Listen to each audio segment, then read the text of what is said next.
What up, YouTube? It's Eclipse here. Today we're going to watch something from Pokemon Ranger Boy 12. I've seen his cracked videos before. He hasn't been doing those lately. He's more focused on watching the anime, Pokemon anime.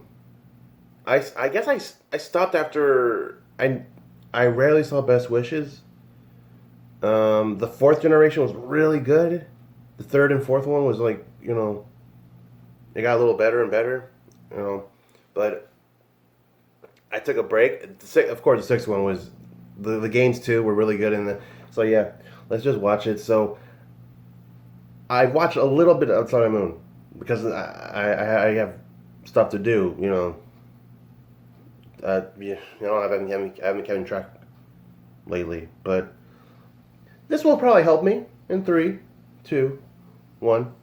After the Lana vs. Malo match, this week's episode was, well, really a letdown. Pokemon Ranger, I choose you! What's up, my boys and girls, it's Ranger Boy here, and welcome to another review of the Pokemon Sun and Moon anime. What? Double upload? 2 reviews in 1 week? Well, I told you guys in my first review that I would do that, and here I am. So let's continue the ALOLA League with episode 131, Jesse vs. James, Battlefield of Truth and Love. And again, disappointment is written really big in this episode. So if you want to know exactly why, then grab some popcorn, grab some cookies, and...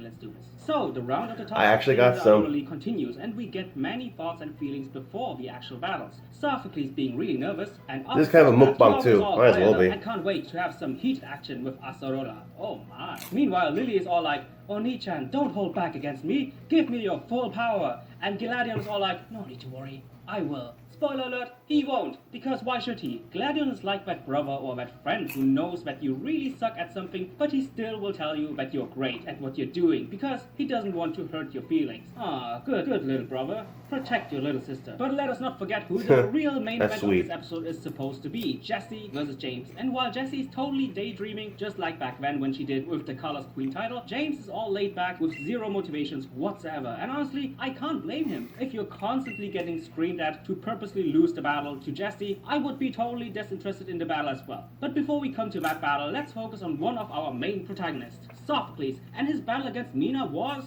awesome. No, seriously, a lot of focus Just repetition to change his name. Combined with a good amount of intensity I don't know. and well thought out It's too weird for me. First, it seemed like it's just my had opinion. the upper hand with devastating attacks such as Fallen Puff and Psychic, while constantly dodging Victor's attacks, until Sophocles used a Zap Cannon as a distraction to get behind Mina's Pokemon to then deliver the finishing blow with Signal Beam. One word: epic. And to think that Sophocles has a much better first ALOLA League battle than Ash, jeez.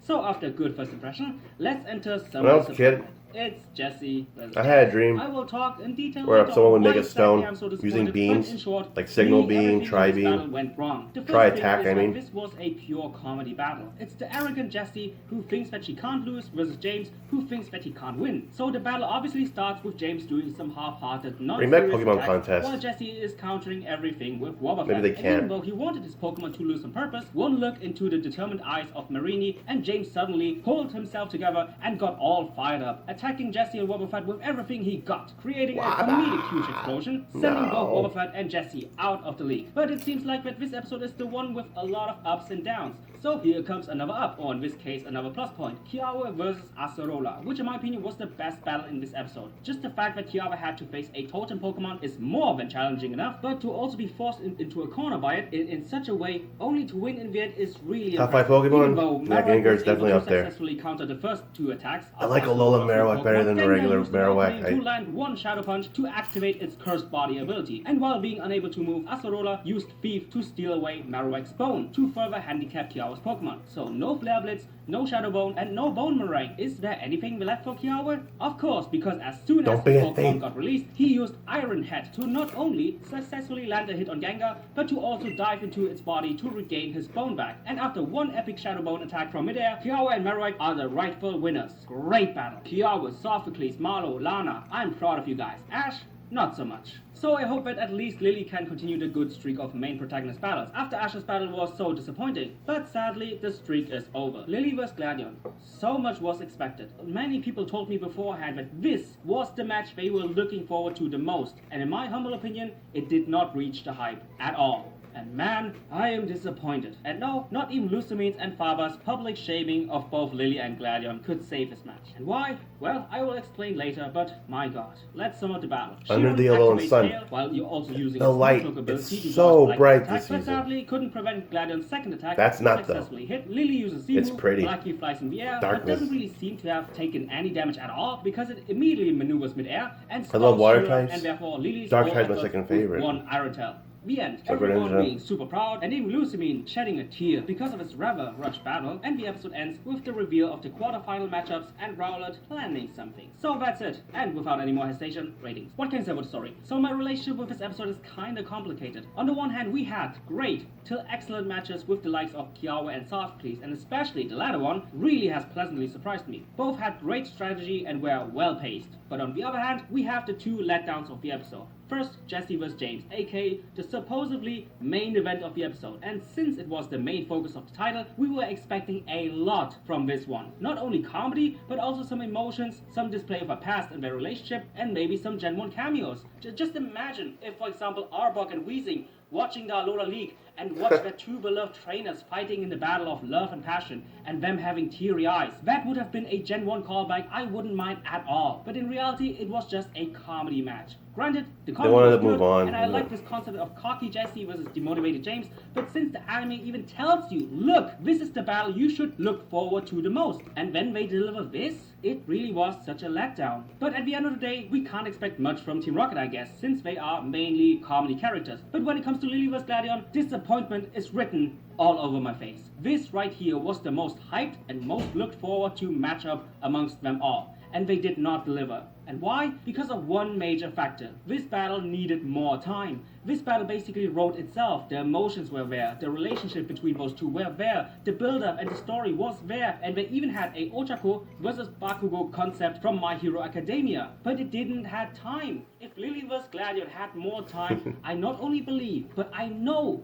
for a certain that this match would have been great. But due to time restraints, the match, My which Hero the whole Academia community superpower. was looking forward to, it was rushed. Okay, so was it looks like a- half-assed, and you're at like the a end of the shiny day, Umbreon. It did not reach the full potential. It's a cool it had. color. So even though both Softcleese and Teal. Kiawe made the ALOLA League a bit more And exciting, black. since both Jesse vs And your James power has and something Lily to do vs with, Gladion, like, where matches everybody was looking manipulating forward to, shadows. and in the end really didn't deliver, I have to give the story a smack bang in the middle 5 out of 10. So much wasted potential. What can I say about the focus? So the title, Jesse vs James, Battlefield of Shooting Truth at your and fingertips. Love, indicates it directly tells the viewer nails are blue. that Jesse vs James That's is the okay. main event of the episode, and it couldn't be further from the truth. The longest battle was Kiawe vs Asorola. Battle strategy-wise, it's pale compared to Softcleese vs Mina, and it's not even the most looked forward to match, since that category belonged to Lily vs Gladion. I guess from a comedy standpoint it was the best, but then again, you expect comedy from them. But since we know those guys for so long, I was expecting so much more. More emotions, more callbacks, and just more display of their relationship to each other. I'm sorry if I might sound really harsh, but this is a 2 out of 10. It really missed the potential that Jesse vs James had. Last but not least, animation. Just like many times, the animation saves the day. In my opinion, Yeah. the main highlights being Marowak's Iron Head animation with some more shadowing to express a more dramatic effect, the Shadowbone strike from mid-air, and last but not least, the devastating Iron Tail which crushed Lily's Chiron. And all of that done by OG animator Masaki Iwane, who many people regard as their favorite animator. I also really liked Vikavold's signal beam attack against Rebombi, but sadly I can't tell you who did that. But all in all, very good animation, 8 out of 10. So this Of episode course. was a 5 out of 10. A smack in the middle I predict episode more with a lot of unexpected highs and also really good some drawings. disappointing lows. Just gets Anyway, better and guys, better. I really hope you enjoyed Really this video. good. And just like The way they always, draw. I see you The way guys they- in the comments down below. Bye guys! Oh.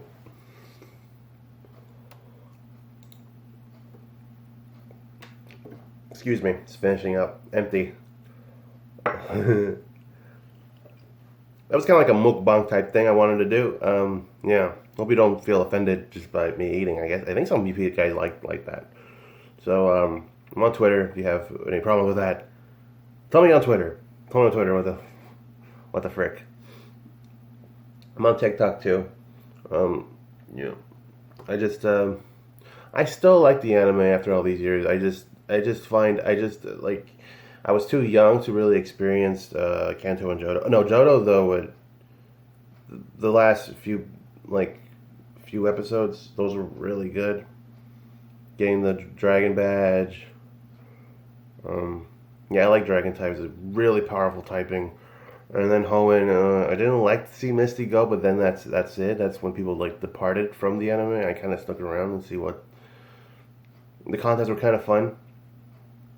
And yeah, so I just stuck for the battles, and the games were okay, and that was fun. Let me know in the comments what you want me to see next. I think I'm gonna make more like Pokemon Board Ranger 12 the second he uploads. I'm gonna do his react to his videos. Hope he's okay with that, because it was fun back then. See you then.